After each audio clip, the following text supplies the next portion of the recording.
and welcome everybody to this Rivalry Captain's Draft group stage series between Team Sator and Team Arkali. Joining me tonight, I do have Hi. How's it going, my dude? I'm good. How are you?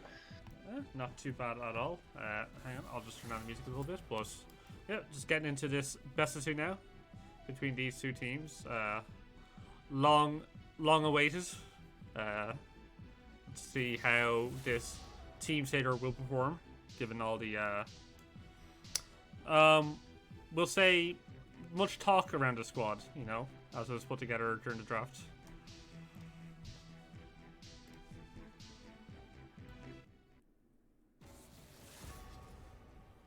There we go. So just fan phase is so Yasuo. I assume my Slipstocky plays a lot of Yasuo. They're probably taking it off the table, obviously. And the classic Jack Attack ban.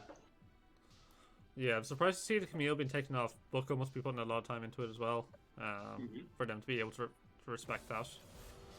And J4 and Rammus taken off the table as well. So Jack Attack's one trick being banned away. Meanwhile, denying probably a comfort pick for Kerry, aka Bloody Valentine. They do get him the Amumu first pick on blue side, which is a bit of a strange opener, but maybe it's also maybe Jack Attack also likes the pick and they're trying to deny it from him, perhaps. Let's see what they end up responding with.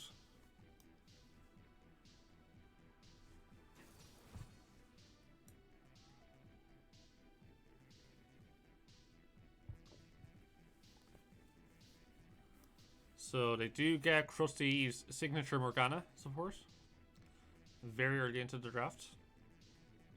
Oh, they left it open.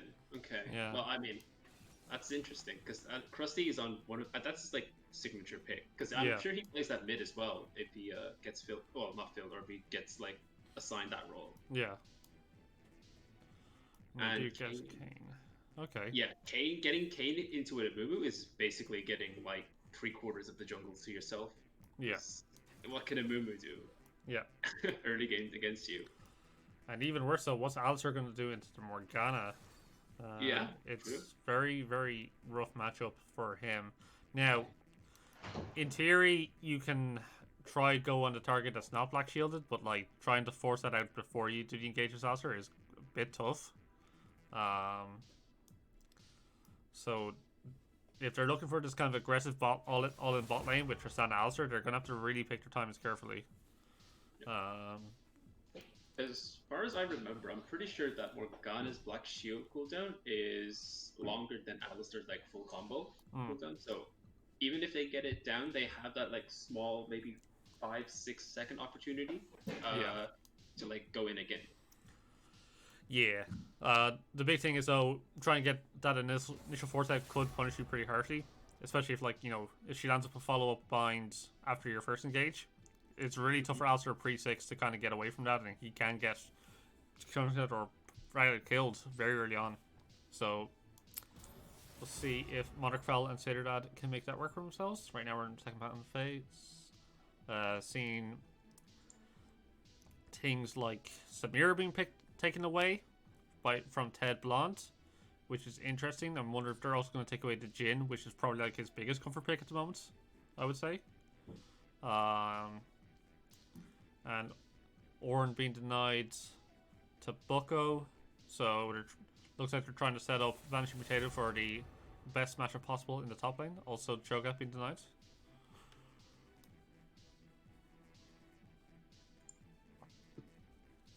And although I would have assumed that the Lucian is going to Ted Blonde because I haven't seen Arkali, aka Raj, play an awful lot of it before the Lucian mid. Yeah, I don't think Raj is known for aggressive picks. Well, I mean, he does play Akali and all that, but what I mean by very oppressive. Yeah. Akali can't really do much until she hits 6 and she snowballs off a small skirmish in the river. Yeah. But maybe they But it could be Raj's like special pick, but obviously I'm wrong as they lock in the Silas there. Yeah, so they've kind of given the game away already by picking the Silas here. So they've kind of like, yeah, like they've just already shown their hand. So now blue side can kind of pick comfortably into, like, for this mid lane matchup. And they are going to get themselves the Syndra in response. I don't know how the exact matchup between Silas and Syndra goes, but there's already some pretty nice ultimates here for Silas. Oh, and they are hovering the Yone. That would be going top lane if it was, but like more likely probably going towards his Volibear, I would say. But yeah, like there's like a lot of decent ultis here for Silas. Like Syndra ulti's no slouch. Tristana ulti is actually like pretty good for like that big AP one shot. Having a Moo for the team fighting as well, and also like Volley is like he's got some pretty decent targets here. Let's see now. They have blind the top side, so they are going to pick Nivea. So actually, they're flexing the Silas to top or Nivea to top. I've seen Adam play Nivea top twice. Okay. He got like 20 plus kills in both games, so I think he just. Is this his signature Volibear counter? This is his temp elo pick if Bolton Next is in the lobby. Sorry, in chat. Yeah. But I'm fairly certain that come 6, Volibear will be able to just walk past Anivia bullshit if she blows like everything to like trade with him. Yeah. He just ults over and then just run at her. And then it's all over. But until then, yeah. Anivia will have. But then she also has the added safety of her passive as well. Like, even if he gets her to egg for him, then by the time he gets her to egg, like, the tower should be back up, so maybe it's a bit harder for him to try and finish off the kill. I'm interested to see how that goes, to be honest. There's, like, nice mixed damage across the board here. Like, you got AD jungle and then AP top and mid. There's not as much frontline as you'd probably like, so you'd probably hope that Jack Attack goes for red form Kane. At the very least, which is what he's likely going to do. If I'd say, like, if they've got this Anivia top, maybe you want to look to punish the Volibear as much as possible with the kind of CC setup you have here, and so you can start farming those red stacks. But yeah, it's interesting. I'm really curious to see how this works out, and to see how aggressive Sator Dad and Modderfell are going to be here in the bot lane, because we haven't seen Sator compete in a little while. And I'm curious to see if he's still kind of going to go for those level 2, level 3 Tristana all-ins into what could be a very scary bot lane if that engage is misexecuted. Alright. I guess we can like kind of segue into that. Like, whose comp do you think is like better? I mean, blue side comp is quite standard. It seems like quite easy to execute on, right? Like you have your front to back team fighting. You'll need to download one. And yeah, like you got front back to team fighting. You have kind of your control zone mage. You have your backline AD carry, who hopefully isn't going to W forward into like her doom. You know, pull a signature Ted Blonde in and of itself. Yeah, I mean, just based on like lane matchups, I'm favoring Arkali's like kind of composition here a lot. I think if they can get their early leads, if they can kind of get Kane towards the red form as soon as possible, I think it's looking really juicy for them. Yeah, no, I agree. Like, despite the fact that this Anivia is top lane, and their front line is technically Silas and Kane, both those champs have like so much like healing and sustain, and I honestly don't think that blue team has like the burst necessary to one shot both of them. Yeah, because yes, they have the Amumu, they have the Syndra, and the Volibear, but like realistically, they're one-shotting only one person. Yeah. And it all depends on whether or not Tristana can get so far ahead that she can like 1v9 fights. Yeah, for sure. Like, I think the team fighting's easier for blue side comp, but whether or not they'll actually have the power when it comes around to those team fights is kind of what I'm waiting to see. But getting into loading now, so we should be into game shortly.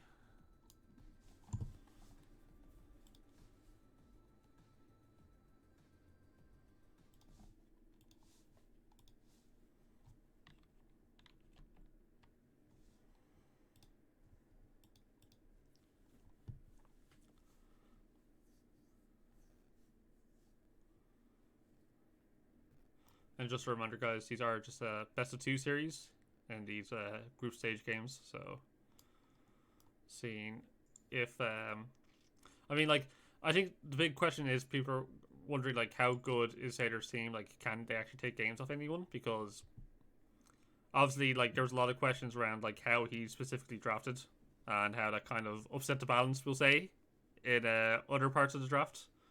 So I'm genuinely curious, like with the way with the kind of comp they've got themselves set up, like it feels like they've got something that's easy enough to kind of execute on, whereas red side comp is a little more difficult. In spite of the fact that you would argue that they have better players. So yeah, we'll see if they can actually make it happen. And we'll see if the Anivia top is going to match all this hype.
Just check. You at 15 seconds? 16? Yeah.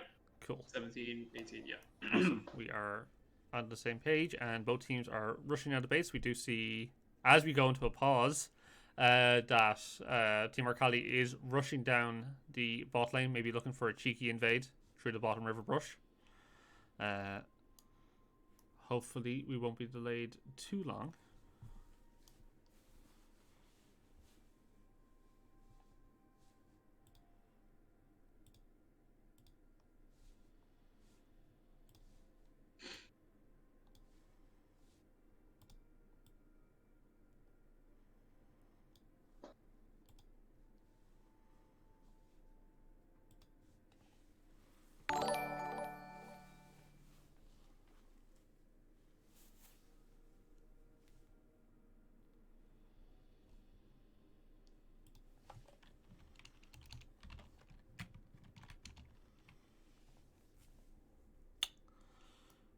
But yep, just chilling. No idea what exactly is happening here.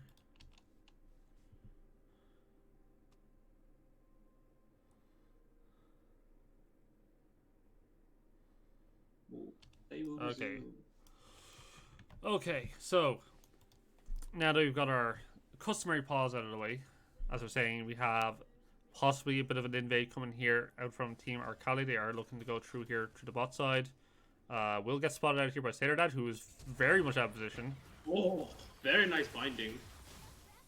Oh, okay. I mean, she's forced to flash out anyway. Oh. Yeah.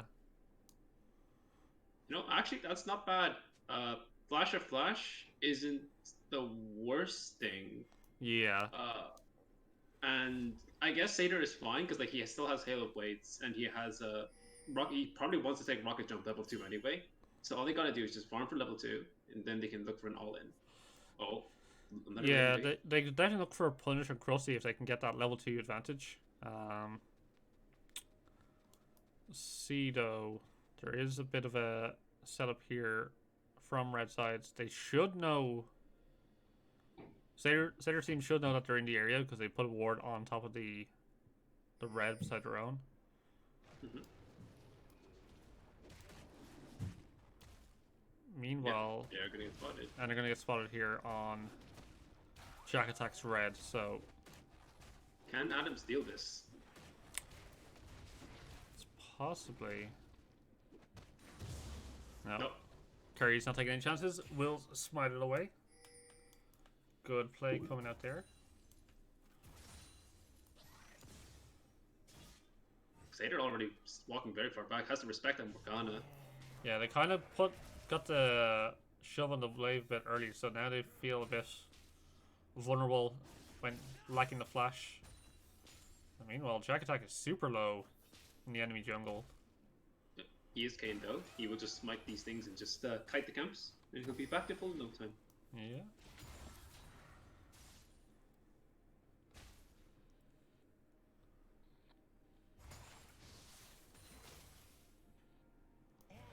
He is getting spotted here by Sator's bot lane, so Yeah. chasing him off the He does have Krugs. the level 3. He should be okay. Yeah. Meanwhile, Kerry should get. Oh, he doesn't get level 3 off this. Okay. Before he gets up to Grump. But yeah, I mean, it's going well so far for Jack Attack. Hasn't got punished for the invades. But has his whole bot side jungle to kind of clear up, and will have most of his top sides by the time he gets back there.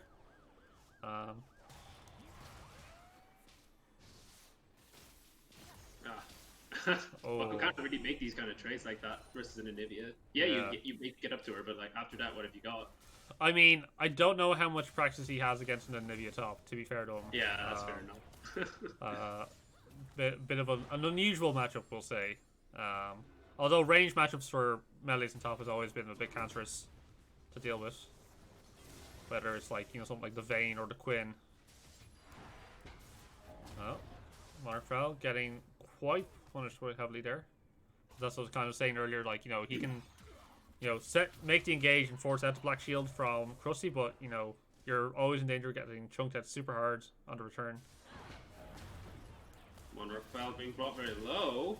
Forced the flash. Ignite was already dropped, but he also used to make sure he doesn't die. But I think it was unnecessary. Yeah, the heal definitely wasn't necessary. And now Sator, with no summoners at all in bot lane, is going to be very vulnerable if he ever gets cut out.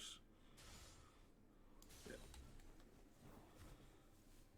See now, Jack Attack is moving down towards bot lane. It is quite pushed towards Sator, so he's not as vulnerable in this position. Although Monarch Fell, if he gets caught out, will very much die. So it has to play a little bit safe. They're trying to wait for the wave to push into him, but it is slow pushing. Oh, big engage. No Ignite, unfortunately. No HP either. Exhaust being used. And the flash from Bloody Valentine. The bandage toss does miss, but Ted Blanc flashing into the bush. Managing to get a double kill, dashing away. Bloody Valentine has Q very soon. Does he hit it? He does hit it, and that is a 2 for 2. But here comes Jack Attack. Blades Reach managing to connect. No flash on a movement, which means this kill is just going to go over to Jack Attack. He's just going to walk him in. No problems whatsoever. Q going to land. Just one more auto attack, and that is a kill for Jack Attack. Yeah, I mean, Arkali team will definitely love that. Being used by Arkali. Bucko forced the flash. He does manage to dodge it. Unfortunately, Arkali kind of like weirdly flashes on my screen, but he does pick up that kill on Bucko. And with no TP, that wave is going to crash into top lane, and he's going to lose a lot more. Yeah, I guess Raj. Sorry, hang on, sorry, Sator Dad. Coming in, Jack Attack was forced to flash. Does use the Shadow Step to get away. Monarch Foul used the W to get in range, but unfortunately, does he? Is he in range to get to Q? No, it's not. And Jack Attack just going to walk away. Okay. And looking. No. Okay, he's just gonna hold. All right, so try to analyze this a little bit. So it was a really good play for Arkali team on the bot side overall. Like, Jack Attack ultimately getting stacks towards that red cane, does get himself a kill, and gets out without being overly punished. Didn't get the full wave shoved in, so it's a bit of an awkward spot here for Ted. Oh, hang on, Krusty Pants. No Black Shield, but Ted Blunt just able to dash away as well. Okay, sorry. Yeah, so wave should start pushing now towards Ted, so they're going to be happy enough with that. because Sator's just kind of wailing away in the wave. Rather than trying to freeze it, it's a bit questionable. Meanwhile, again, Jack Attack's going to be very happy here in the jungle. Get himself a early lead, early kills, early stacks for the red cane, which is what we want to see. And yeah, I mean, like, it's good, looking good so far for Team Arkali. It's only 1k gold lead, so it's still early days, but these are the kind of punishes you want to see being made. I did like the aggression coming out from Sator Monarch Fowl, trying to go for that kill. Jack Attack, looking for a gank, getting a couple more red stacks. He is going to be taken quite low by Bucko. Bucko doesn't have the ulti, but Empowered Bite doing a lot of damage, but Jack Attack's just going to take a bunch of those orbs and just back to base. He hasn't backed yet. 44 CS, 1 kill, for about like 1.5-ish. No, sorry, 2k gold. Yeah, it's a 2k gold for him. Yeah, so he's going to have a pretty juicy back once he gets there. I was questioning why he was kind of hitting Bucko under his turret with Adam so far away, but... Chomp being used, Bucko being brought very low, but does Adam have any more spells in cooldown? But unfortunately, Krusty Pants is also taken quite low. The bomb is going to connect, and it does manage to take down Krusty Pants. However, Ted Blonde does manage to pick up the kill. Sator jumping away instead of trying to fight. I think he actually would have been able to kill him. Yeah, I think so too. Oh, hang on a second. Bucko did go down in the top lane, and Bloody Valentine using the Amumu ult to take down Anivia down to Egg, but will he have enough damage afterwards to take him out? And I think so. And that kill is going to go over to Bloody Valentine. Yeah, I mean, some crazy back and forths here going on in top lane. Oh, Sator jumping in, Teblon dashing out, using the culling, taking him to half HP. But with no mana, I think Teblon is worse than back here. Yeah, good foresight from Sator Dad. As he said, probably could have looked for that kill earlier on, because he did have the heal available and probably could continue to fight, but chose ultimately to back off. Jack Attack does look like he's fishing towards bot lane, possibly for a gank. Krusty clearing vision here in the river. Sator's desperately trying to get this wave shoved in. Probably wants to try and back, but the dragon's already started, so it's a bad time to reset if they're looking to test he it. actually takes him over the wall and into the waiting on to Jack Attack and Arkali. Really nice play from Krusty Pants. And Waterfall's going to go down, but Sator Dad jumps in as well. That's going to be used on the dragon. That Mountain Dragon's going to go over to the side of red team. Buster Shot going to be used. Jack Attack's taken very low, but the Shadow Step keeps him alive, and Lucian managing to pick up the kill on My Sucky somehow.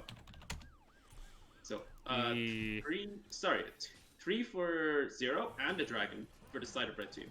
Yeah, not the greatest play coming out from Sator's team there. I think they kind of, once Monarch Val got caught out and forced into the pit, you kind of have to concede that and just try to go back to farming. But Sator also jumps in, gives his life trying to steal the dragon, possibly looking for a kill.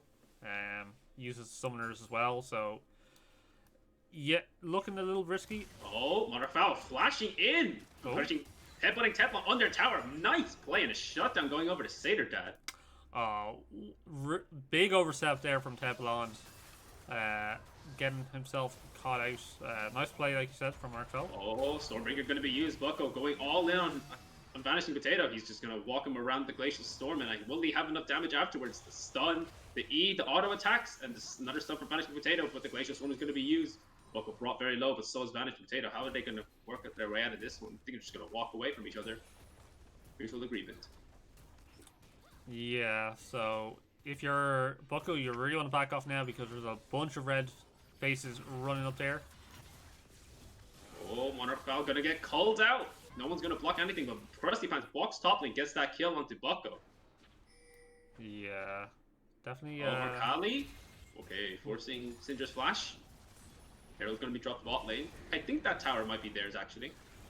Yeah, Witcher's on the bomb. Bloody Valentine hits the Curse of the Sad Zombie, flashing out, and even with the exhaust, Ted Blonde is not able to pick up that kill with the tower. Yeah, I mean, the pace of this game is going super fast. So yeah, Sator's team managed to get themselves a bot lane turret super early on. Oh, Sator Dad's jumping in. He dodges the binding, but doesn't have enough damage. I don't think so. Oh, he has another jump as well. Krusty Pants is brought very low. He has the Zonyas. Herald's going to charge in. Black Shield going to be used, and yeah, very aggressive from Sator, but he knows his limits. Yeah, I mean, he forces out a stopwatch now early from Krusty Pants. It'll take a while for him to be able to finish the full Zonyas, so definitely value in that. So yeah, gold lead, not too much now for Arkali's team. Just barely 1k ahead after losing all those plates and tower in the bot lane. And the goal between these two AD carries actually in favor of Sator, which I'm quite surprised by given how kind of volatile this thing was early for them. They did get 5 plates in the first tower bot lane, so like that's a lot of money in both Sator and oh, hang on, Monarch Foul using the full combo on Arkali is only level 5, so he doesn't have access to the ulti. Nice Scatter the Weak knocks away Krusty and Raj. And Jack Attack in the top lane, just trying to get a couple more orbs for himself, trying to get that form before 15 minutes. Yeah, for sure. See now Teblon trying to get some plates for himself out in here the bot lane, but Bloody Valentine desperately just trying to clear the waves himself. Eventually see Suki move down here to kind of catch waves himself. Sator Dad taking a lot of damage. Arkali using the Alistar ult, but is it enough? The Ignite going to be dropped, and Sator Dad picks up another shutdown onto Raj. Oh, maybe a bit of disrespect coming out here from Arkali. Tried to go for the all-in and ends up getting punished by the duo bot lane. Krusty Pants is fishing here for binding. See if he ends up throwing it out. Oh, no, not quite. Oh, nice bandage toss. He does have Krusty Pants forced to flash out. He did have the Black Shield, but will he have enough damage with the bomb? It all comes down to this. And he does, and Jack also flashed out, so another kill for Sator, and he's really juiced on this Tristana.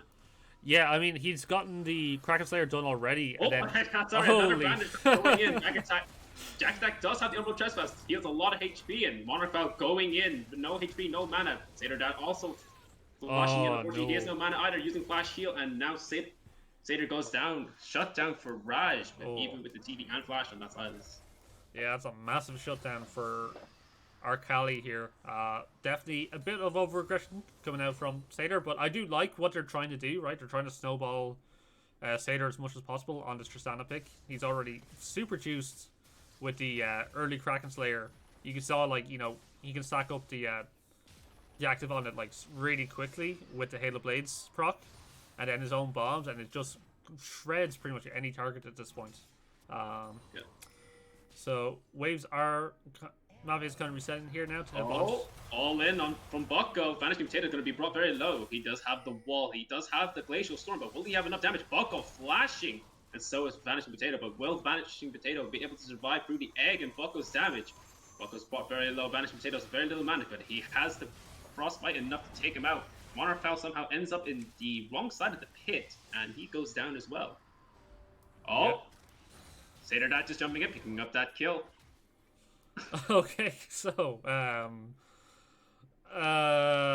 it's 2k gold lead for Arkali's team. They got themselves second dragon, so definitely working themselves towards the soul win condition. It is an infernal map.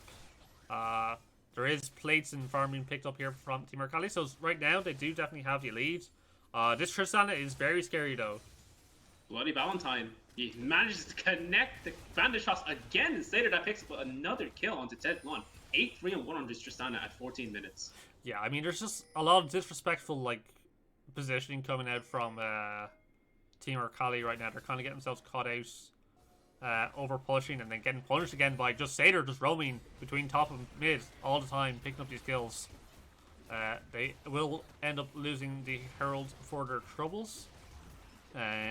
Possibly look to use this to open up the mid lane for themselves. Maybe they can start pushing up vision into the enemy jungle. Fishing. Does not get it.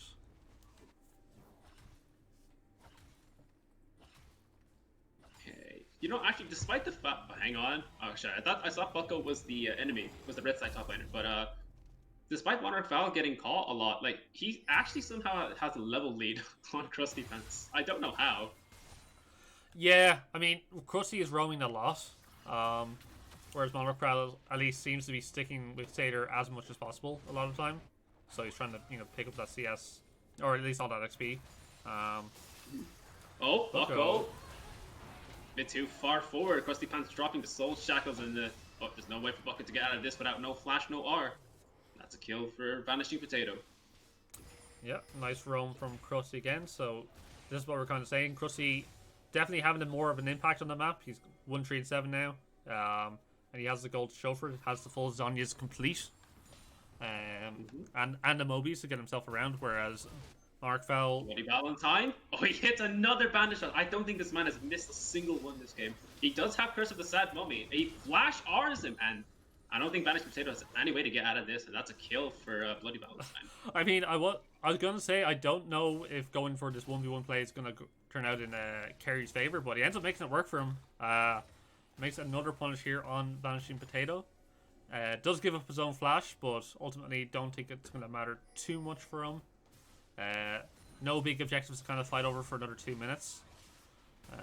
Do you see Sator waiting in the wings here? Sator going all in on Teflon. Oh, Binding does connect. Will he have enough damage? Cull being used, Black Shield being dropped, and Sator has very low. Will the Umbral Trust Blast be enough? No. Hit. Sorry, Bolt Break's going to be used. Back attack going to be brought right up, but he manages to heal up through all the passive healing and the Gore Drinker. TP coming in from Banished Potato and my Sub-Sucky. Unfortunately, Scatter the Weak is only going to delay the inevitable, but he does have the flash, so he manages to get at that one. So that is a 4-0 for the side of Vanish. Well, sorry, for Raj's team. Vanishing players. Oh, Jesus.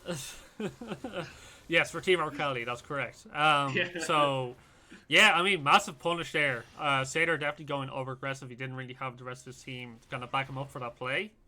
Teflon doing the classic flash play, and it manages to pay off this time. He gets that solo kill on Syndra under her tower. Hopefully he doesn't overstay for this tower. Yep, he is going to back off this time, as the rest of Team Sator is coming back onto the map. So yeah, I mean, good punishes coming out here from Team Arkali to keep themselves ahead overall in this game. Again, though, Sator on the Tristana is looking really scary. He's got the Kraken Slayer. He's finished the rapid fire second, which is a bit unusual. But you know, it does make him that much scarier in these kind of big team fights where he's going to be more untouchable in the backline. Oh, looking for something. He does have the Black Shield to get out. And Sator outputting a nice bit of damage, trying to get that second charge in. Is actually going to come out. Yeah. Oh, so we do see Raj on the flank, but he is spotted. He does take the Unbreakable Will, but I don't think that Unbreakable Will stops the true damage, but it's more than enough. And Monarch Fowl has forced the flash. The Everfrost going to be used, and Monarch Fowl no ult, but we do see a massive Curse of the Sad Mummy from Bloody Valentine. Will it be enough, though? Umbral Trespass going to be used. Jack Attack flashing out. Sator, no. Ooh. I'm afraid Tristana Wing in was not the play there. Yeah. And, another 4-0 for the side of Team Arkali. Yeah, he was trying his best, but unfortunately didn't recognize that that ultimately probably just, you know, doubling away from the fight after it's already lost and maybe just resetting might have been the better play. Because now he's going to lose waves that are going to be cracking into the turrets. You know, now Team Arkali, they're on that kind of Infernal Soul win condition. Arkali actually himself just tanked up so much damage. I was kind of surprised, but then I realized he had stolen the Alistar ulti. So he's kind of able to, you know, delay that fight for his team to get there. Vanishing Potato 5 levels ahead, but Monarch Fowl does have the CC. Knocks Vanishing Potato into his team. Teflon is there to assist, but I don't think he'll be able to do anything. But Vanishing Potato actually managed to get out. He does have the egg. And I think that was a stolen ulti from Raj. Oh. Volibear flashing out, but unfortunately it's not enough. Teflon being brought very low, but the Buster Shot manages to get him out to safety. Yeah, as I was saying, Sator not jumping in.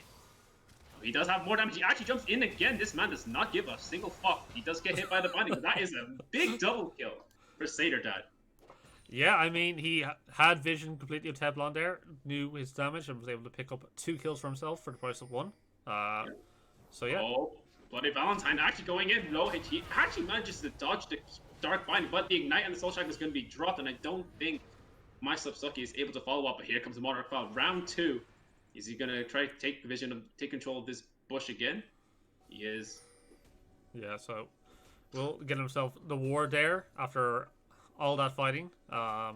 So if you actually look at it, there's like 30 kills to 14 here for Team Arkali, but the gold is like, I mean, yeah, it's like 8k. It doesn't feel like A to me. Like, obviously, so much of the power is on Sator himself, right? The rest of the team is definitely kind of lacking in comparison. If we look now, like, you know, there's a 1k gold lead in the jungle for Jack Attack. There's a 2.8 gold lead. there's a 2.8k lead for Arkali, and Oh, Ted Blonde walking in. He actually has so much damage, but Sator that also has enough damage. Culling being used, but it's not going to be enough. He actually gets hit by the binding, and no vision just yet. Monarch Foul dropping the Alistar combo. Sator that just has to is going to get blocked, and the nice damage, and that's 2 kills in favor of. Sorry, I forgot the name, but anyway, as I was, I can't stop yet because Bloody Valentine dropping the nice R. Unfortunately, I don't think he has the damage. This is what I'm saying, you know, this Silas and this Kane having so much sustain that a movement alone does not have the damage or the burst or the sustain damage to take care of them. Yeah, they're definitely trying to push their advantages in other parts of the map, but not respecting the Tristana damage at all. Like, they're getting cleaned up when they're trying to make these kind of small skirmishes with him every time. He's now working towards what looks like the Infinity Edge third item, so once he gets that, he's going to be really scary to deal with. Also has the Grievous Wounds that help deal with the healing, as you were saying, coming out from Jack Attack and Arkali on Silas and Kane. So yeah, like he definitely need to be able to track the Sator lad in these fights and seeing if he can actually. Raj just gets spotted. Sator Dad jumping in by himself. Rusty Pants is on the back, but will Raj have the sustain? He does have the Zonyas, but I think after that he needs to be careful. Raj taking brought very low, but he does have the Stolen Alistar ult to keep him alive. Sator Dad getting caught in the Glacial Storm. Bucko forced to ult out. So is Myself forced to flash. Arkali's still very low, but unfortunately, the blue team were quite split, so they weren't able to capitalize on that kill, and I think Raj just gets away by the skin of his teeth by that. Yeah, so it seems we've jumped 1 second to the future, or I've lagged 1 second behind, but that's okay. We will make do. I'll see if I can speed this up a little bit. There we go. I think we should be okay now. But yeah, I mean, Team Arkali making big punishes now. Should look towards the Baron here. Maybe a bit low in some of them, but they do have a lot of health plans here to kind of get themselves back up. So not going to be feeling too bad about this. Kerry is looking possibly here for the seal. Is beyond the pit. Can't see the HP, but I'm sure Kerry knows what he's going to do. Unfortunate. He does not get that smite off. That smite fight off in time, and he just gets taken out by Vanishing Potato. And I think the rest of Red Team are just going to walk away from this one. Yeah, I mean, Sator Dad jumping in at every possible moment. Frosty Pants flashing, but unfortunately he does just go down.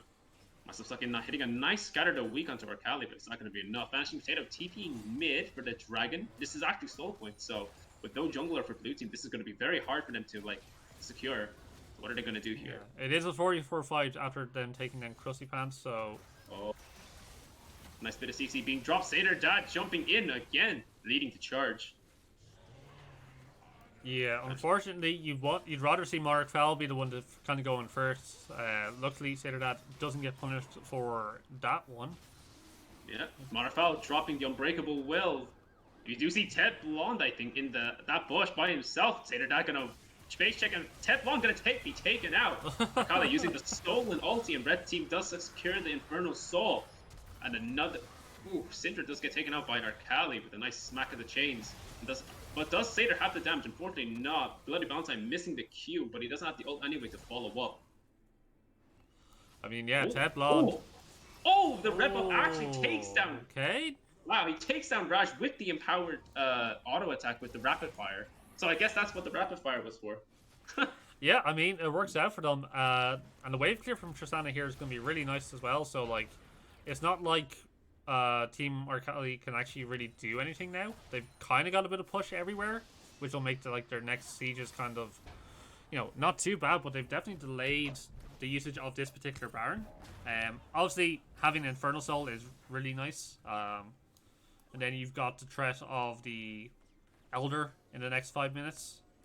So definitely points of pressure that they can work with, as there's still obviously an absurd gold lead on their side. But again, yeah, it doesn't feel like it as much just because of just how powerful Sator has been on this Tristana pick and being pretty fearless with the sort of picks he's been making with it. That's true. Bloody Valentine. Krusty Pants' Q does go wide. Yeah, I mean, Krusty's been a little cheeky here. Doesn't really have any backup with him while he's trying to fish for these. Yeah. Trying to get some deep vision in. Team Arkali is still quite a bit away. You can see Anivia and Silas down by the blue buff. Are starting to make their way now. It looks like Arkali himself is going to go down to the bot lane because he does have TP available. So he can make that kind of split decision. Oh, Boca brought quite low. He does have... Culling kind of does come out, but he just gets to walk away from that one.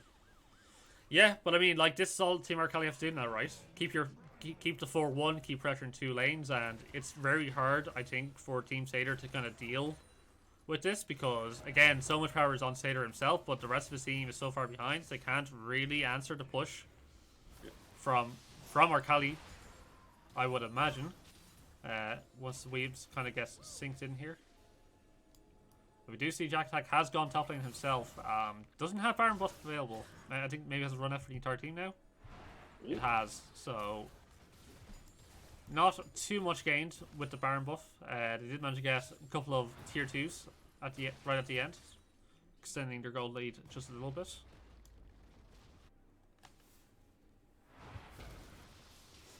Bloody Valentine does go in. Flash Q being used. Crusty Pants does have the black shield. Unfortunately, he had Flash and... Sorry, he didn't have Flash and R, but unfortunately, that's a pick on Crusty Pants. Monophile does have ulti and opts to flash out. Vanished Potato does have the Banshee's Fit. Should anything happen. But in the top side, we do see Kane trying to get that inhibitor. Sator Dad, once again, leading to charge way ahead of his minions. Yeah, I mean, they've got a decent wave here in mid lane. They could probably look to threaten the base if they keep pushing like this. Because yeah, they are going to get flanked, though.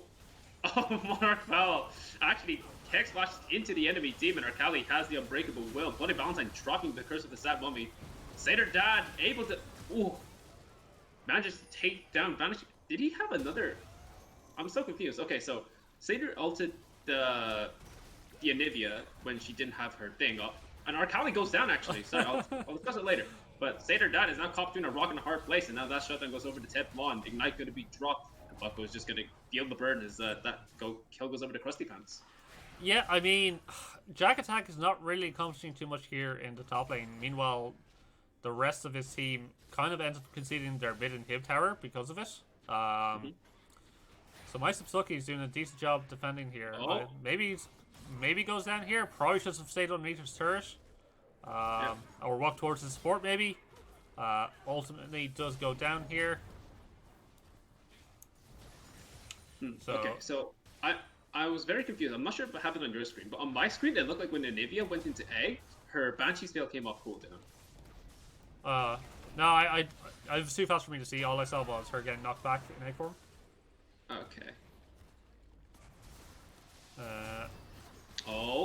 Crusty Pants flashing out, but Ted Blonde picks up that kill as well, and Sator Dad can be brought very low, and Botras is going to be used, and unfortunately I don't think he has the damage. Never mind, he actually managed to take down Jack Attack, but the rest of his team is able to clean that up. A triple kill for Ted Blonde, and that is the quadra kill for Ted Blonde, and that is the game.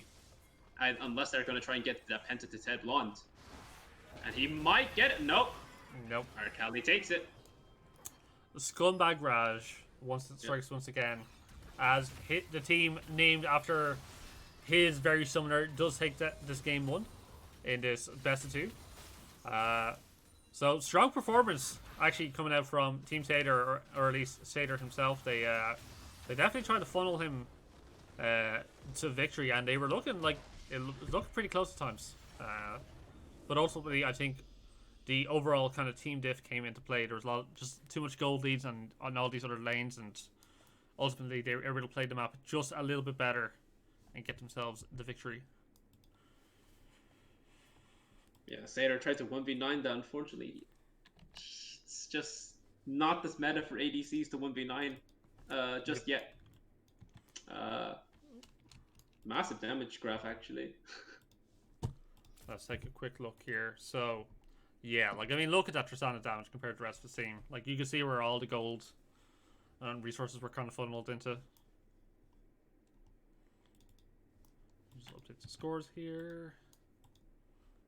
Okay, so yeah, I mean, I don't mind the idea of Team Sator's comp. I think you saw like they could make it work for them if they kind of get Sator funneled a little bit. I think ultimately the punishes kind of came in the way they kind of played some of the team fights, right? Like Sator would either kind of engage. There's like a big punish where Sator engaged alone, and then Arkali's were able to like get a huge lead off of that. Get themselves like basically total map control to be able to secure the soul. So I'm definitely not upset with the comp. I would maybe like to see Bucko on maybe a bit of a different pick, especially now that they've shown that this Anivia top can kind of punish it like very harshly. He wasn't really able to make much happen in most of the fights or in lane itself, which is kind of what you picked the Volibear for, right? You want to threaten the top lane dive with the Volibear ulti. So see if they can kind of do anything different there. But yeah, I mean, more than I expected for sure for game one.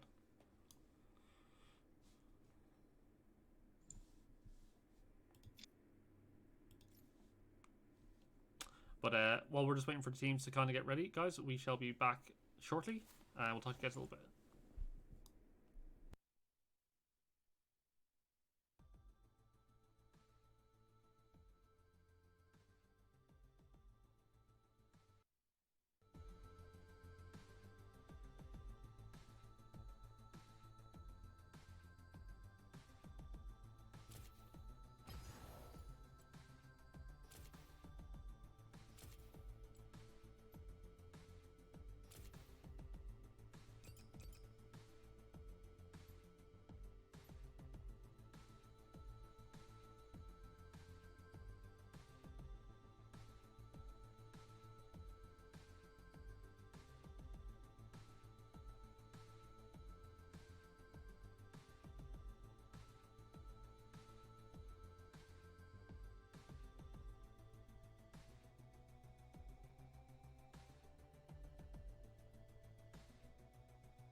And we are back, everybody, for Game 2 of Team Arkali versus Team Sator in the Rivalry Captain's Draft group stage.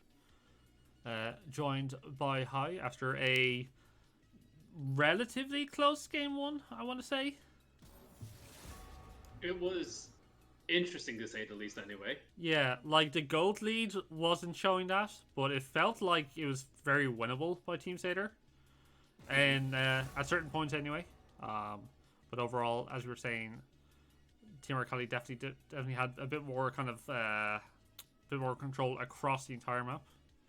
And we'll see now how things kind of shake up here going into Game 2. If the pick ban changes at all. So far, similar bans.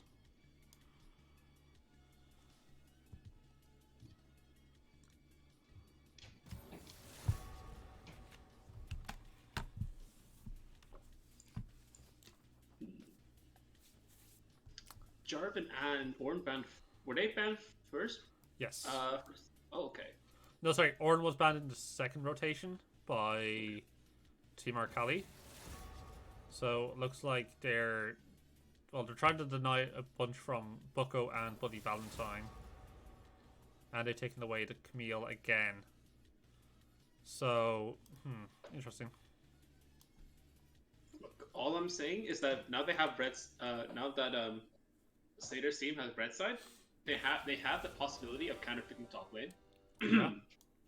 And honestly, regardless of what Adam picks, I think if Bucko just locks in either Garen or Darius, he just wins top lane mentally because Adam will just boom and then like somehow go 0-20 versus the Darius. I don't know how he does it every time.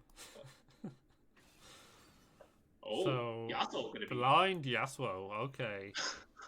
I think he kind of accepts the fact that he's might get counter picked, so he's just gonna double down on the fact that he's maybe a Yasuo. Oh, unless it's Yasuo ADC. I do know Teflon does play it. Yeah, so I'm pretty confident in saying Arkali does not play Yasuo.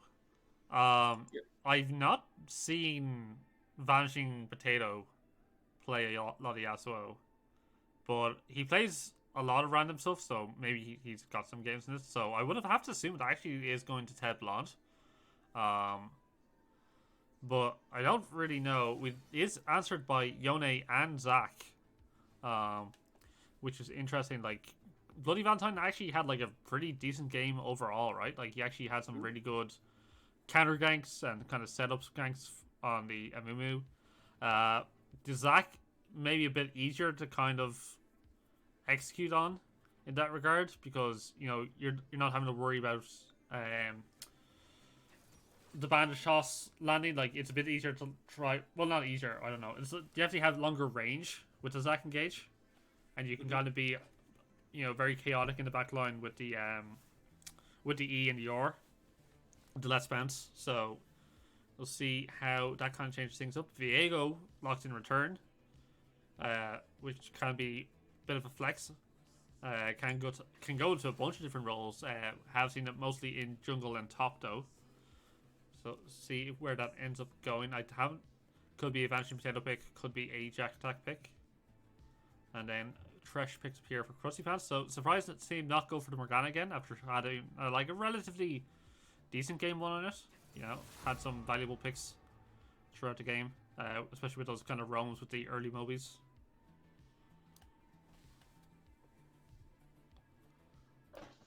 Maybe he wants more heal options. Yeah, I mean, that would make sense. Trash definitely gives you the kind of setup that Yasuo would like to have with the knockups. Misfortune locked in on the other side, which is a bit of...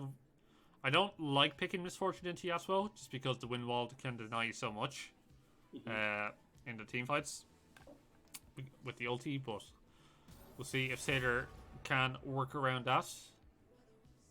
Meanwhile, we do see the Jhin was banned away from Teblon, so they're trying to see whether or not the Yasuo is still a flex or not, so they're just making sure by taking away comfort picks from Teblon otherwise. Then more picks being taken away here from Bucko, the Cho'Gath gone once again. And no Lucian this time for Teblont. So they do not seem to think this is a Teblont Yasuo.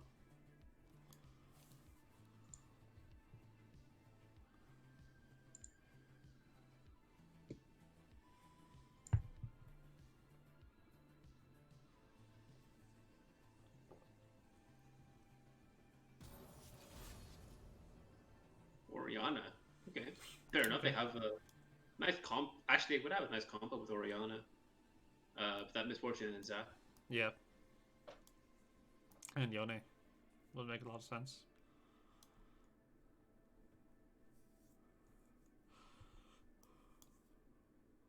So, still need to see support picked. So, looking like a Seraphine support, which can sync up really nicely with the Misfortune if you can kind of land those ultis together onto multiple targets in a chokehold. Is super scary to deal with. Also pretty nice into a bunch of melee champions.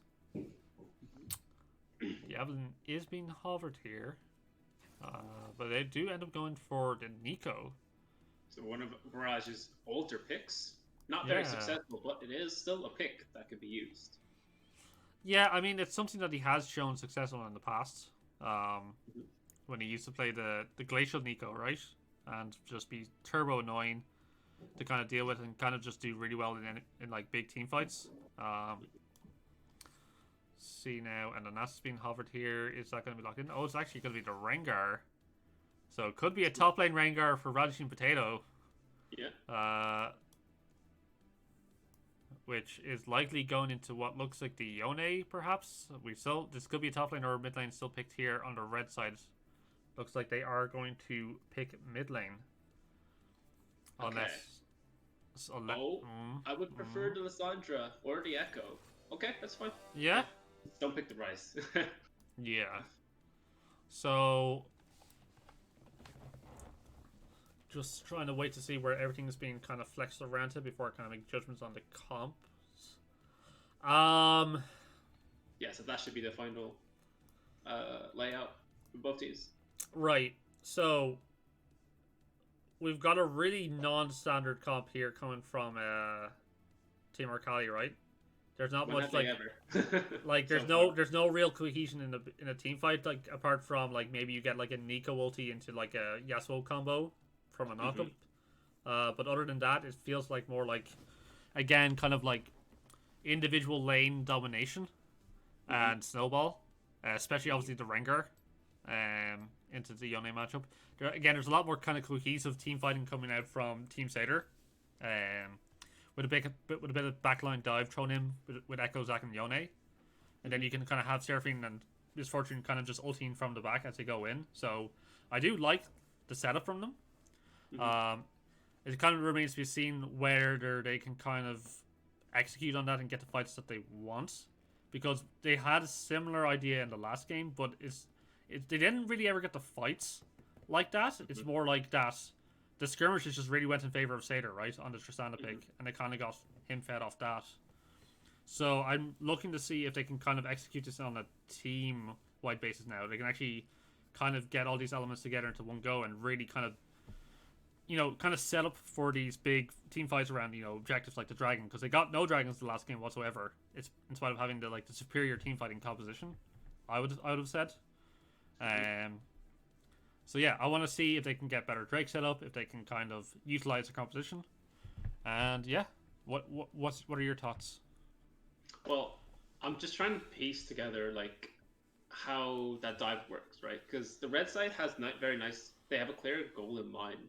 The problem is that blue team doesn't really have targets that are backline priority because Rengar goes in, Yasuo goes in, Thresh goes in with Yasuo, Viego goes in, and Nico just flash protobelt ults in. So all their dive is going to be right in front of them.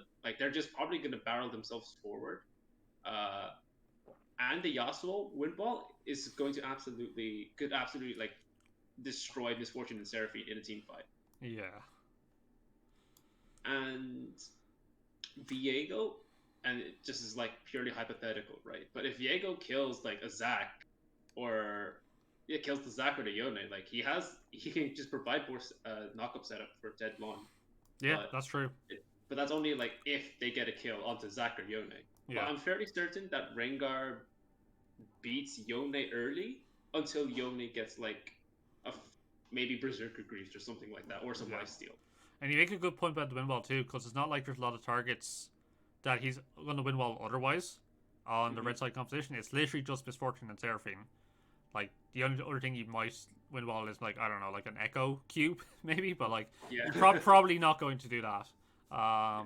So, yeah, it's kind of easy for Ted to be able to hold on to that ability and then save it for when the Wombo tries to come in.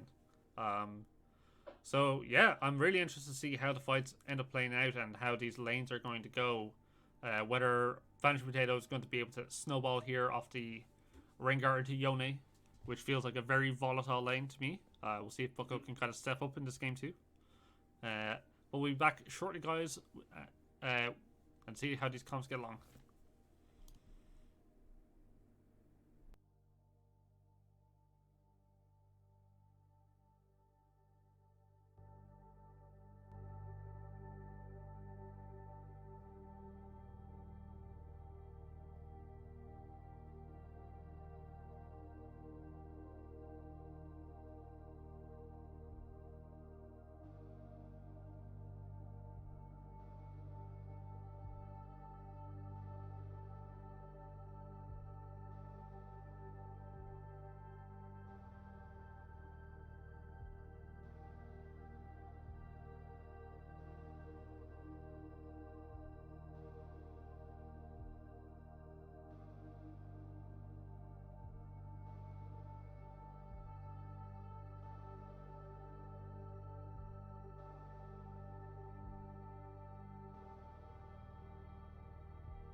Okay, and we are into game 2 between Team Arkali and Team Sator in the Captain's Draft Rivalry tournaments.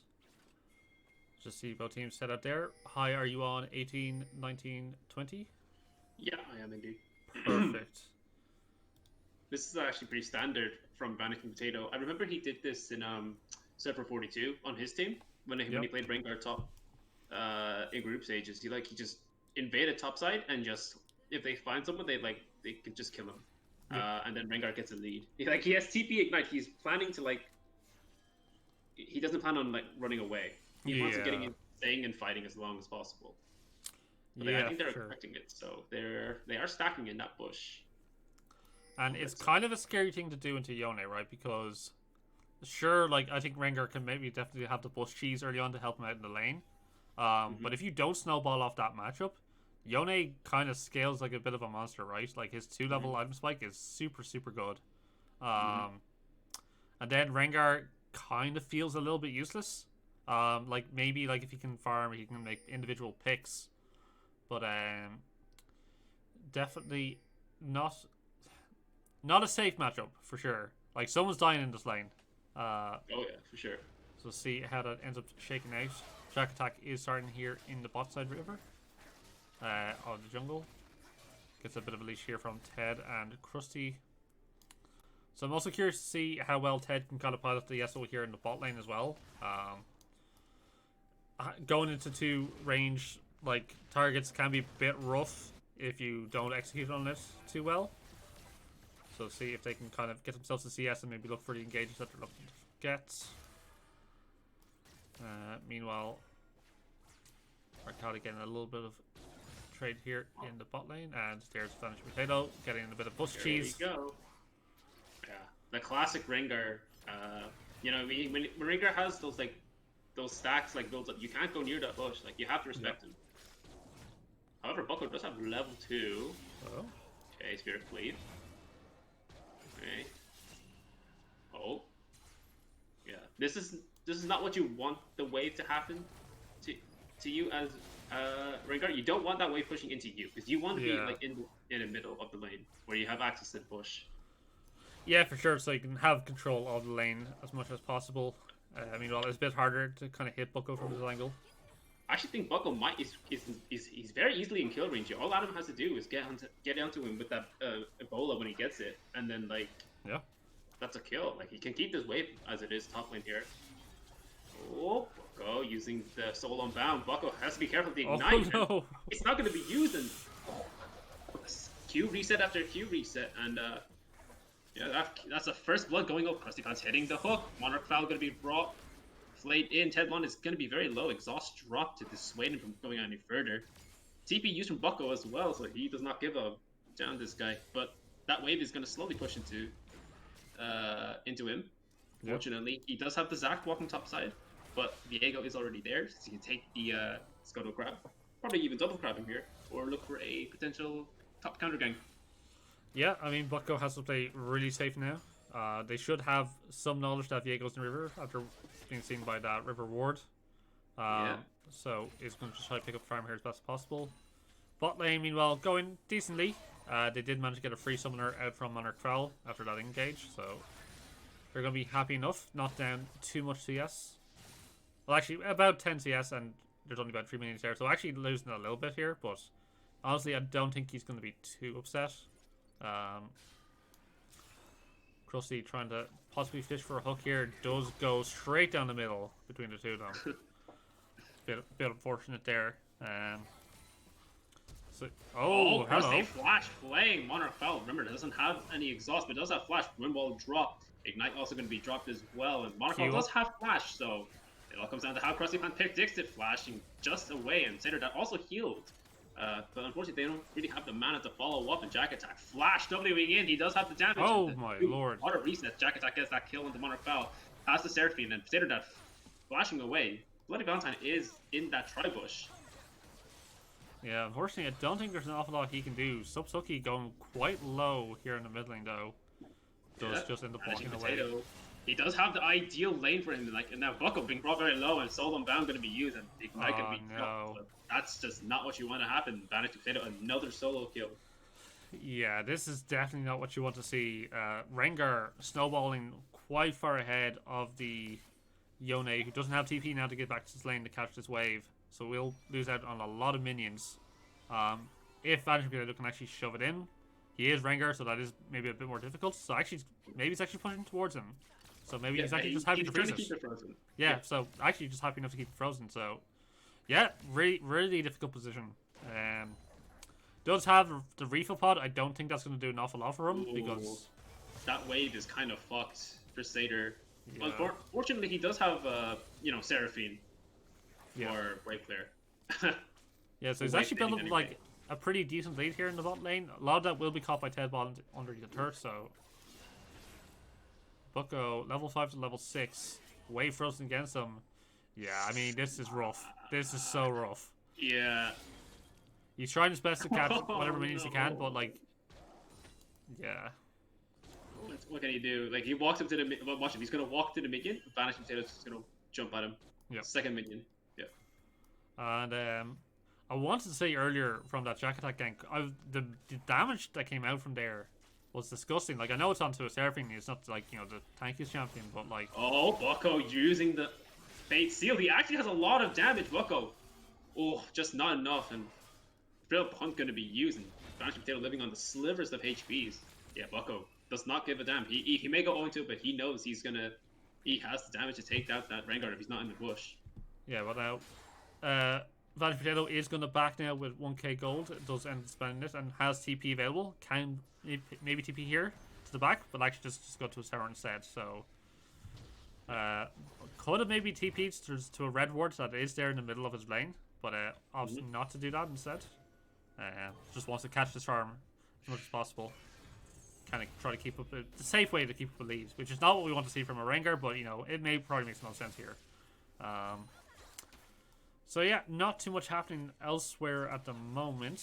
Arkali and Bloody Valentine goes in. Raj does get hit by the Q. Unfortunately, I don't think it's enough. He's going to get hit back by the stretching strikes, and that's all going to happen. Yeah, they weren't too sure which was the clone and which was Arkali, so didn't want to commit the E too early. So yeah, not too much loss there. Bloody Valentine definitely having less of an impact early on to the game with the Zac, which is kind of to be expected. Yeah. You could definitely get some funky early ganks with the kind of paths that he can take with the E, but ultimately you want to kind of power farm to your 6. You have that kind of big team fighting ulti. And then maybe you can look for plays around the objectives. Like Dragon hasn't been taken by either team yet. It is Infernal here on the table. I guess they're kind of waiting to see if they can kind of get maybe Prio and bot lane towards before moving towards us. Okay. I feel like at this point, Bucko actually can keep up toe to toe with Adam in the top lane here. He has a Berserker Creed, so like that's more than enough for Bucko to like output as much damage as not output as much damage, but able to keep up in trades. And as I say that, Fate sealed. Okay, you know what? I'm just not gonna speak. Anyway, in the bot lane, Krusty Pants gonna be dunked on. Exhaust gonna be used. I don't know what Centerfield's abilities are, but he does get the root. Flash gonna be used by Bloody Valentine to no avail, but he also actually does go down. Viego picks up the kill onto Seraphine. Does have the ult reset, and he actually manages to get the kill. Now that's all. Jack attack, getting a lot of HP, has move speed. He does have the ult reset as well, so is he going to look for that dive? No, he's not. So that is actually a 2-for-2 even trade. Yeah, but ultimately the goal going towards the Viego, which, you know, they're not going to be too displeased about. It is a very strong champion with kind of snowball potential. Already got 1,600 gold in his pockets. Is one camp away from being able to finish off his jungle item. They do have control here for the dragon, so it looks like they are going to try to take it. Bloody Valentine is in the area, possibly for a steal, but it's really, really low. Jack Attack starting this up really early. Sator Dad does chase him off, and looks like actually maybe they can try to take it away. I think they need to back off this. They don't have Echo with them. No TP. It does have the hook, man. Wonderful dodges it, but the dragon still hasn't reset yet, which means the HP is there. Bloody Valentine looking for it, and he actually gets the steal.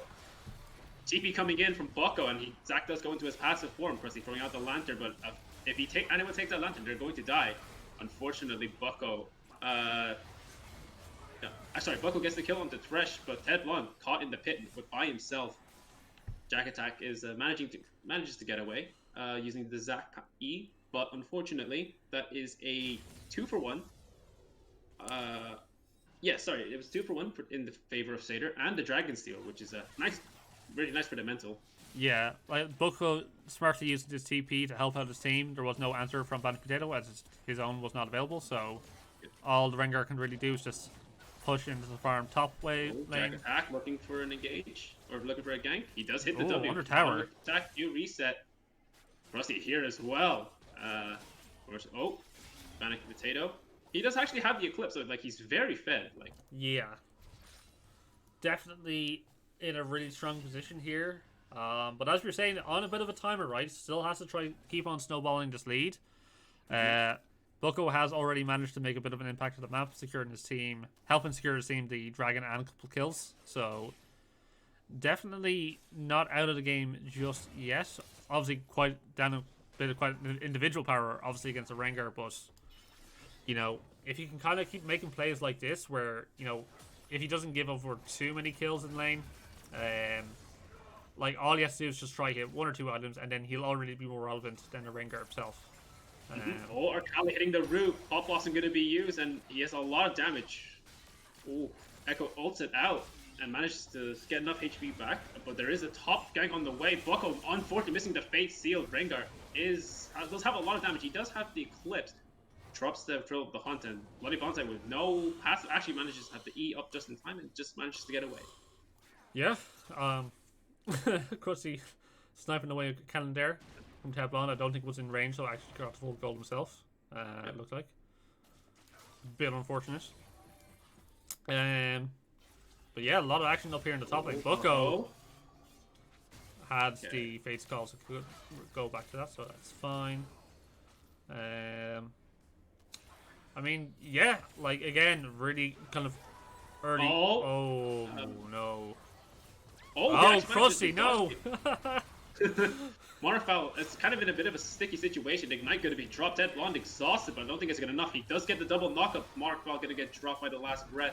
Sator Dad also exhausted. Krusty Pants, will he fall just in time? He managed to flash and heal, and he managed to get the kill. But will Ted Blonde be able to catch up? And Sator Dad does have boost speed.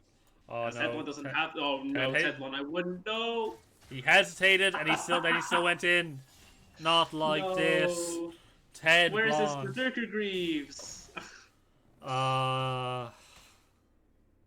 So Sator Dad once again gets away with this by the skin of his teeth. Gets a bunch of kills here in the bot lane. Gonna be feeling pretty decent about that. Like, obviously doesn't have any summoners left, but Bucko, meantime, is gonna go down top lane. Maybe not. This is the stun, but Sator Dad doesn't have any mana, and I don't think he's able to get out of this one. Jack Attack has a lot of damage with those items and force the flash away.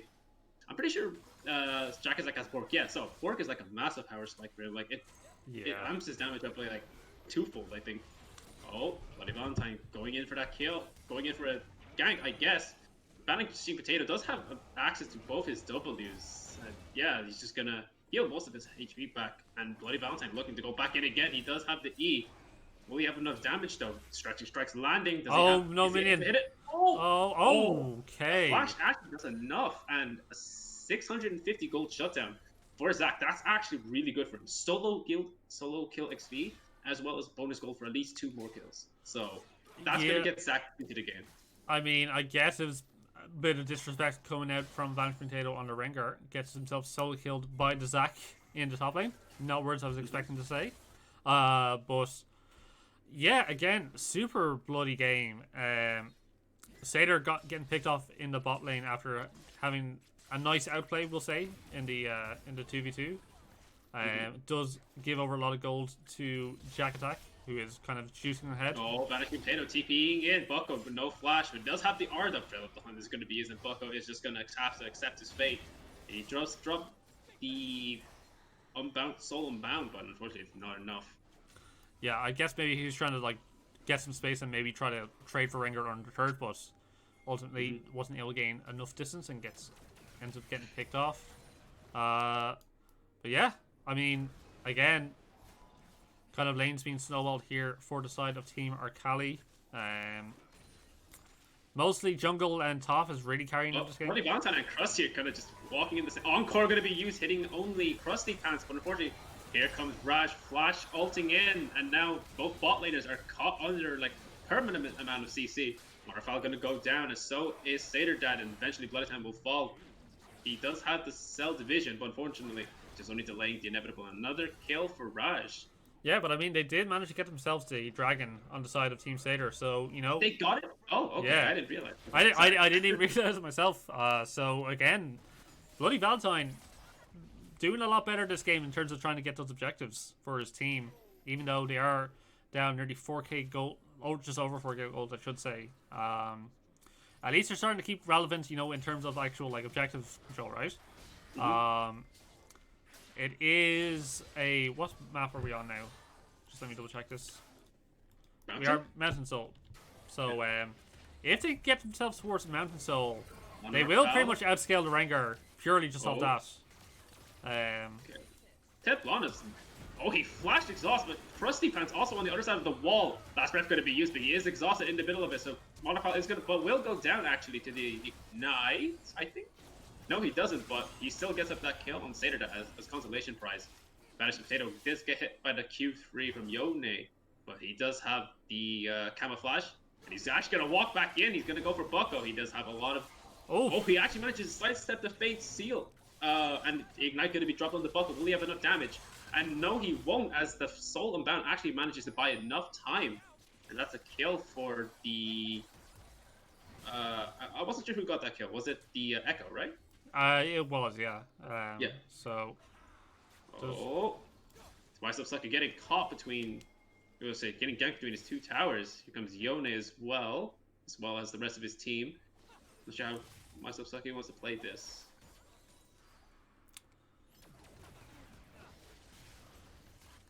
So, bit of wave clear here in the mid lane. Team's not too sure what they're doing. Looks like actually Krusty gonna get caught out here. Oh, nice play. Very nicely by the play. But Bloody Valentine, I don't think. Yeah, there's just enough setup for Myself getting another kill on the second. Not what you want. That once that champ gets snowballing, it's going to be really hard to deal with him in side waves, especially even if you're a Rengar. Yeah, bit of a weird recall spot from Krusty. Gets himself caught out here. Looks like Team Sator are going to head towards this Herald. They do have time to take this. Yep. Should have the man advantage. So Misfortune is properly set up here. It's really good. Vanishing Potato. Parallel Converge is going to be dropped by Sucky. Unfortunately, hitting Noah. Encore and Bullet Time going to be hit from several different directions. Raj taken out before he can manage to ult. Ted Blonde quite low. He does have the Tornado. Unfortunately, he's taken out quite quickly. Jack Attack is in the back. He actually manages to steal the Herald, but at what cost? Vanishing Potato is hit by CC, and he's very close to killing that Seraphine. He actually manages to. But that is a 3-for-1 in the favor of Team Sator. And they're not stopping just yet. He actually just goes in. Unfortunately, Krusty Pants in a bit of a weird spot. He does have the Blast Cone to get away, but Sator Dad is on the flank. He does hit the hook. Unfortunately, I don't think it will be enough. Vanishing Potato is under his tower. And I think Bloody Valentine's trying to look for a dive, but I think they might be dissuaded. There's no wave. They're going for it. They don't care. They're got the wave now. He doesn't have. Another Fate still landing on Vanishing Potato. Not nowhere to go, and Myself picks up another kill. 4 kills on this Echo already. Yeah, I mean, like, they got the Herald, but that really isn't worth it. That's 5 kills overall going to the side of Team Sator, and they've managed to close the goal gap significantly. They were nearly 6k down before now. Now it's only 2. So that's absolutely huge for them. And again, like I kept saying earlier, it's just like, this Rengar falls off like pretty hard in comparison to Yone. So like again, he is still ahead individually. Does have the 2 items complete with the Essence Reaver second, which is unusual. It's not what I was expecting. But I guess maybe it makes some sense if you're constantly throwing out your abilities as a Rengar. Yeah, I mean, like, if your team Arkali, you can't afford to make fights like that. You kind of have to either just concede the objective or try get. You have to be a lot more cleaner on the execution. They do manage to get themselves in mid turret for their troubles. Oh, Bloody Valentine going in. Yasuo not nowhere else to go. He doesn't have any damage. Lovely. At both time, another big combo. Double kill for Sator. Jack Attack forced the flash. Arkali drops the ult, but unfortunately it's going to be of no avail. Myself caught up by Rengar. Unfortunately does not have ulti or flash to get available. To get out, Ignite can be dropped by Vanishing Potato, and that is a kill for him. I think that was a shutdown as well. Yeah. Bloody Valentine does spot the Rengar, but I think that this is actually going to be 3rd dragon for them. Well, Jack Attack does have Smite. Fate Seal going to be used. He does have Q3 to get out though. Jack Attack is low. I would have liked him to see. Okay, there we go. Finally, he hits his blast plant.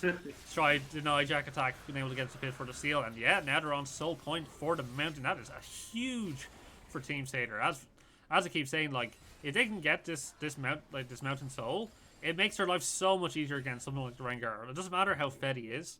If you have all those extra resistances and the shield on top of that, it just makes that kind of kill potential really just almost negligible, right? At this point. And it gives them just way better. It makes their team fighting just really, really good because it gives them they have so many resistances stacking. Monterfell had a really good ulti. They might get a little bit too. Flash play going to be used by Krusty Pants. Sator Dad is flashing up, but Monterfell doesn't have any way himself to get out. That's a kill for Ted Blonde. They overstep without any vision or backup. Yeah, it's a bit of an unfortunate pick for Team Sator. They may end up losing. There is a decent amount of wave clear here, so I don't think they're going to lose to tier 2 ultimately. So that's fine. They'll just lose the 1 kill. Not too much going to be lost for that. They are going to lose a bunch of their jungle here. A bit risky to walk in here. They don't have their full team backing them up. But ultimately, don't get punished for it quite yet. But yeah, I mean, they're reaching the point where their comp just does outscale the side of Team Arkali here. Like, you've got a Baron that's wide open available. Raj actually hitting nice bait, but Encore is going to be used, charming 2 people. I don't think he has the follow-up with the Misfortune yet, and that's a shutdown collected by Viego. Oh, well, it's actually going to be used. Raj going to be brought very low, but the wind wall is going to be able to save Raj's life. Yeah, some big ulti's been forced out by Team Sator here. Meanwhile, not on them too much. Team Arkali have started up the Baron here. There's no vision. Have to face check. They have to be careful. Monarch Fowl is going to walk into Berry Fed Rengar, and unfortunately, there's not going to be much going to be done.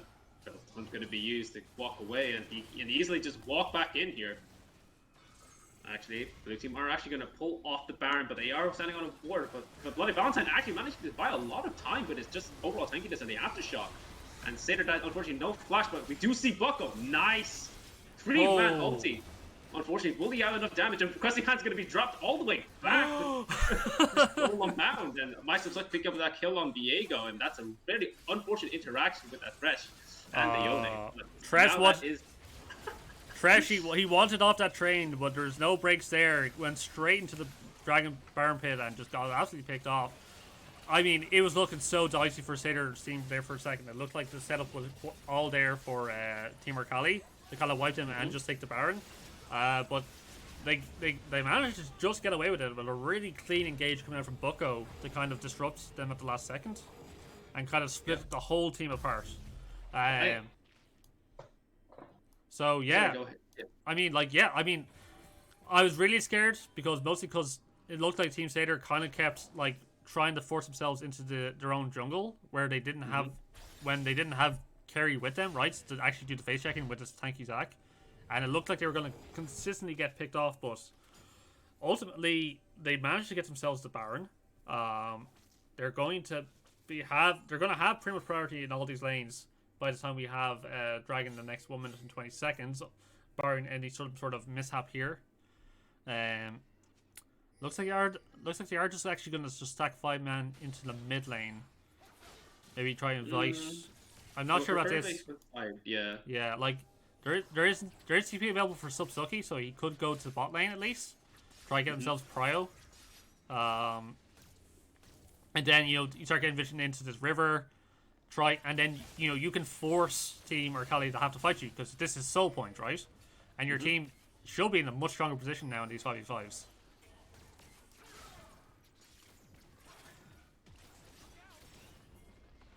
But ultimately, they are deciding to just opt into this ARAM in mid. Meanwhile, Lunch Potato can kind of answer in the bot lane. It's kind of giving away a lot of their advantage here, unfortunately. Dragon in 25 seconds. They're going to start moving. Let's get rooted. Nice parallel converge is going to be dropped. Ooh, Fatal. That one actually managed to still get taken up, even though the window wall was there, but it went down in the nick of time. Crusty Pants going to be dropped. Vanishing Potato in the back line. He does get exhausted, but unfortunately a little bit too late. That is still a 2-for-1 for the side of Sator's team, but Bucko is quite needs to be careful. He's by himself while the rest of his team are falling back to this Dragon Soul. They are going to get caught. You don't want to face check that. I mean, Bloody Valentine is absolutely fine. Doesn't care about the Rengar whatsoever. Jumps into the pit. There is vision here for Jack Attack. Jack Attack does have the ulti to get in, though. Will he be able to use it in time? He actually does it! He steals the Mountain Dragon!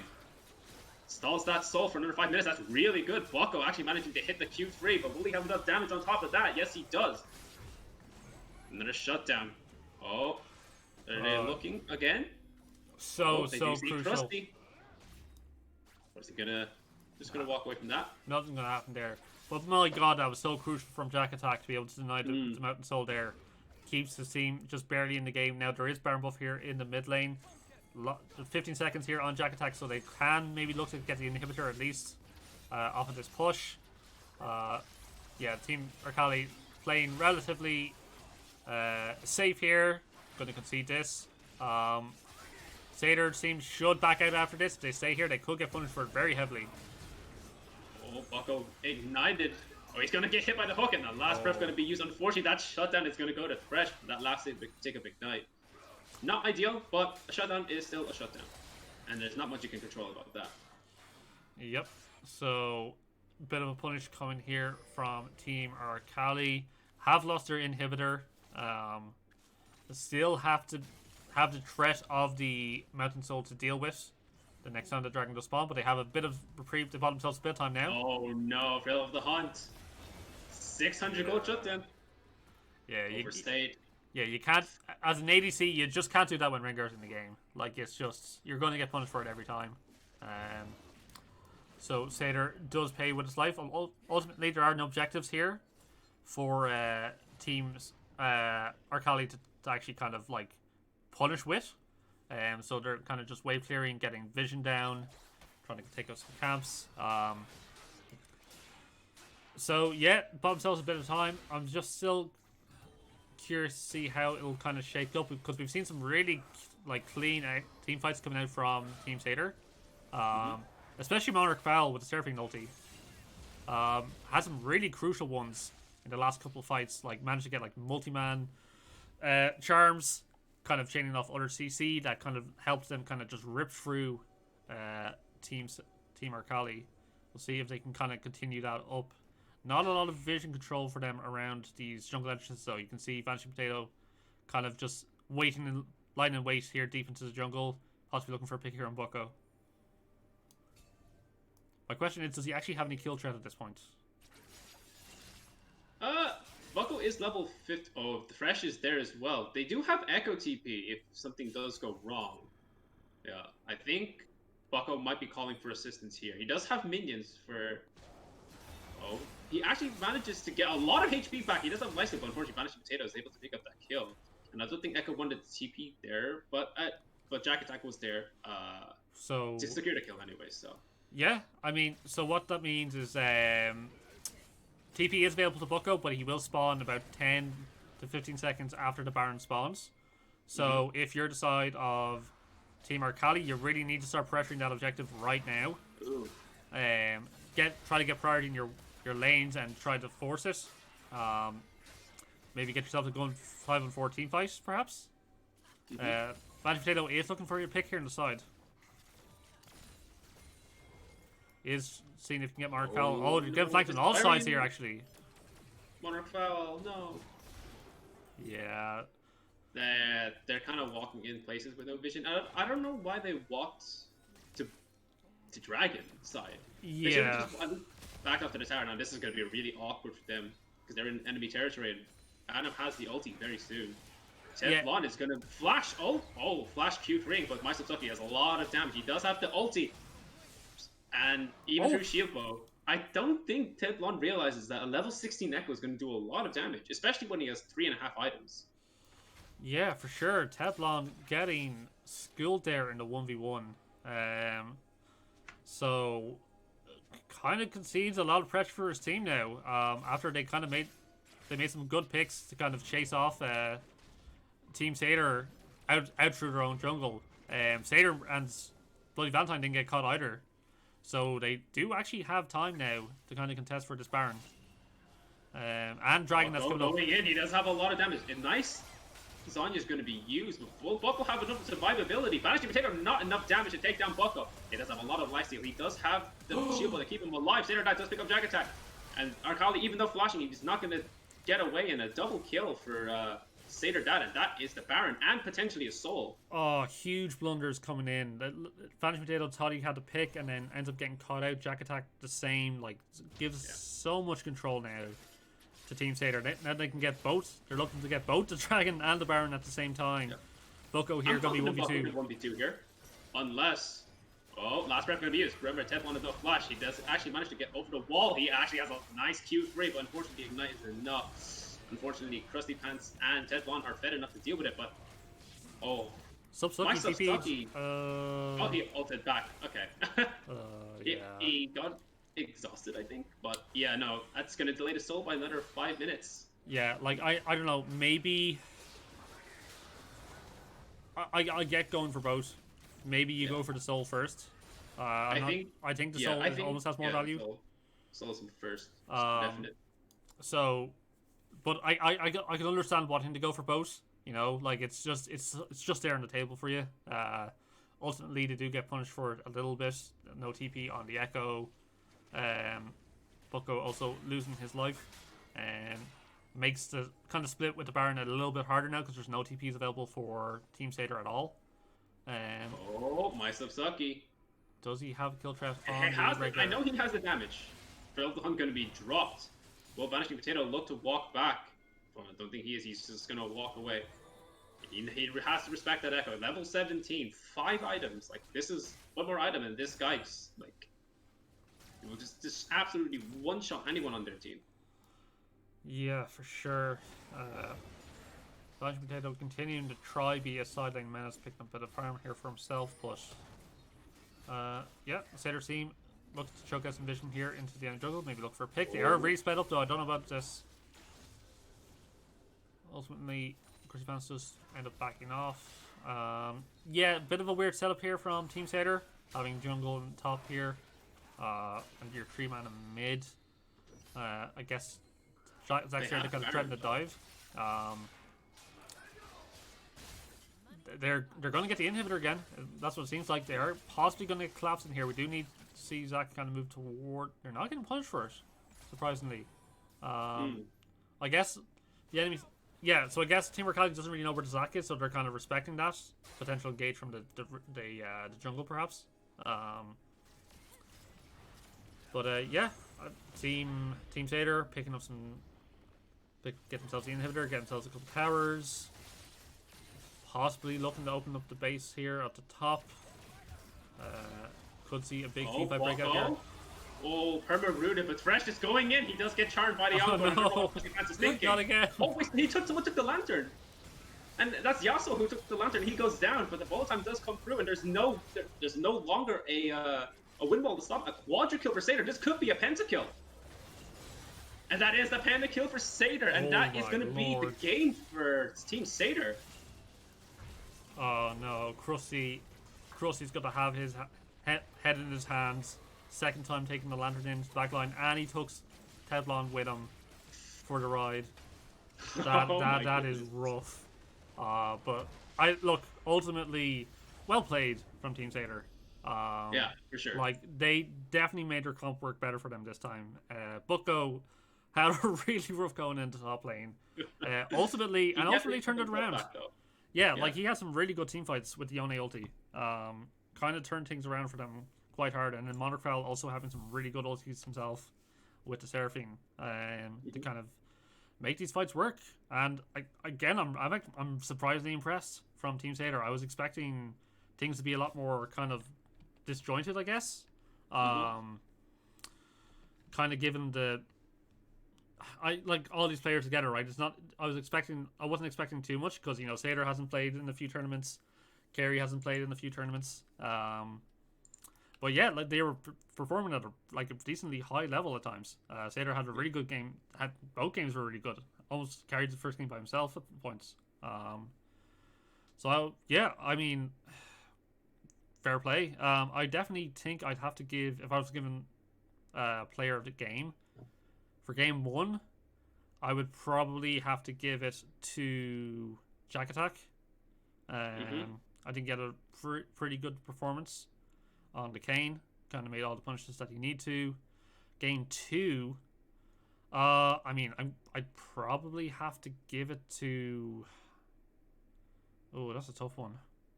I give mine to, if it helps your decision or anything. You go ahead. I would give mine to Carey. I honestly would give mine to Carey for the second game because, like, Sator did get caught out a few times, but yeah. I think when Carey got that shutdown onto Rengar, that's all like Zack needs to snowball. Like he's always in the right position. Like when blue team started that Baron, Carey did the right thing. Like he bought so much time. He bought like about 6 seconds for Bucko to get into position to get that nice 3-man ulti off, and like that's pretty much that's when I knew, okay, this game is done. Like red team have like outscaled them.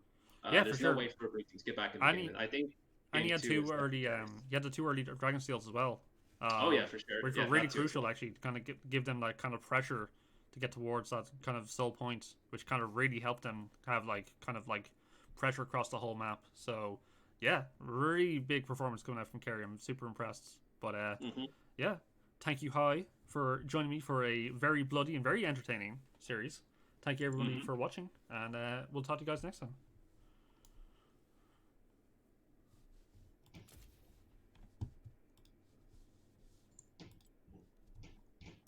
Oh, that Rengar damage though. Oh, Adam tried to 1v9, but unfortunately, you can't 1v9 anymore in this meta. Yeah.